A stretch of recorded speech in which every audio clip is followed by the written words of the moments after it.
On va quand même passer à la journée du 30 mai, qui n'est pas n'importe quelle journée, Gérald. C'est la journée mondiale de la sclérose en plaques.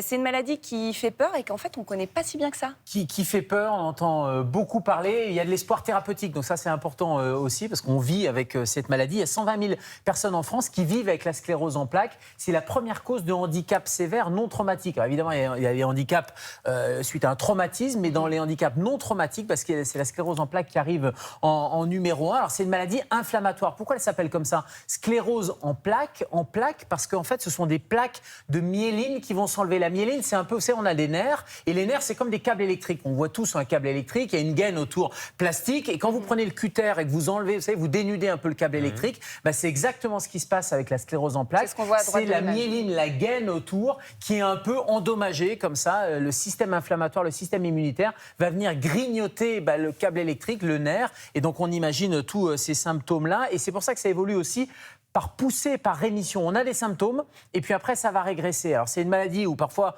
il y a des très fortes poussées et puis parfois il y a de longues périodes de rémission, et donc tout l'enjeu ça va être justement de limiter les poussées et d'augmenter les périodes de rémission avec une évolution dans le temps. Quand on regarde la courbe, c'est vrai que souvent les poussées sont plus importantes que les rémissions, et donc tout l'enjeu ça va être d'aplatir cette courbe de façon à ce que ça ne progresse pas, que la maladie ne progresse pas, que les symptômes ne progressent pas trop. Il y a plein de formes, il y a des formes actives, il y a des formes non actives, il y a des formes qui sont un peu en sommeil, donc ça peut durer des années et ça devient quasiment une maladie chronique. Gérald, rappelons peut-être quels sont les symptômes précisément de la sclérose en plaques. Il y en a plein, parce que comme je vous le disais, c'est le câble électrique qui va se dénuder. Donc c'est le câble électrique, c'est des plaques au niveau du cerveau, c'est des plaques au niveau de la moelle épinière, c'est des plaques au niveau des nerfs qu'on a un peu périphériques. Donc il y a plein de symptômes au niveau de la vision, au niveau du cerveau, des troubles de la motricité. C'est vrai que c'est une maladie qui empêche de marcher avec une faiblesse musculaire, avec une limitation de la marche, et sur les formes évoluées et au bout de l'évolution de la maladie, on se retrouve parfois en fauteuil roulant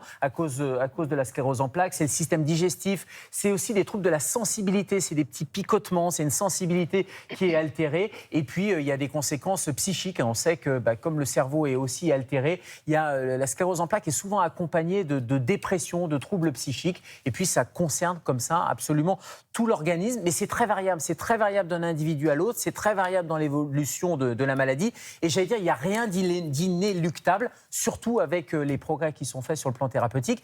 Il n'y a pas, et c'est souvent le problème, il y a parfois des petits signes comme ça, et on a du mal à faire le diagnostic, parce qu'il n'y a pas un examen qui permet de faire le diagnostic. Alors bien sûr, il y a l'IRM qui permet de mettre en évidence les plaques de démyélinisation, mais il n'y a pas un examen qui signe la maladie, c'est un faisceau d'arguments. Vous nous parliez de l'évolution et des progrès de la médecine. Est-ce qu'il y a des traitements qui existent pour aider les malades de la sclérose en plaques ? On ne guérit pas de la sclérose en plaques, mais on peut limiter les poussées, on peut augmenter les rémissions, on peut soulager les symptômes, on peut réduire le nombre et la durée justement et de l'intensité des poussées. On va éviter les complications aussi. Alors, il y a des médicaments. Quand il y a une poussée, il y a des flashs. Souvent, c'est de la cortisone qui est un anti-inflammatoire.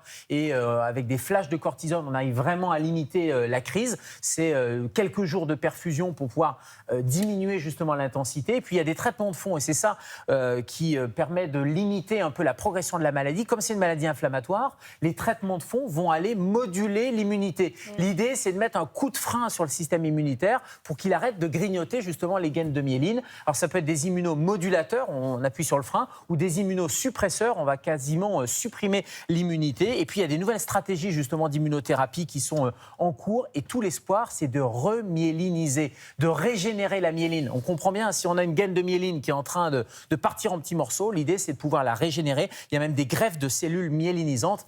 Et juste sur la sclérose en plaques, parce qu'il y a encore beaucoup de fake news, d'idées reçues, il n'y a pas de lien entre le vaccin, en particulier le vaccin hépatite B, et l'apparition de sclérose en plaques. Pareil, il n'y a pas de lien entre le vaccin anti-papillomavirus et l'hépatite B. Il se trouve que c'est une maladie fréquente, il y a parfois des concomitances, mais il n'y a pas de causalité, il n'y a pas de lien. Ouais, c'est bien de le rappeler. Merci beaucoup, docteur.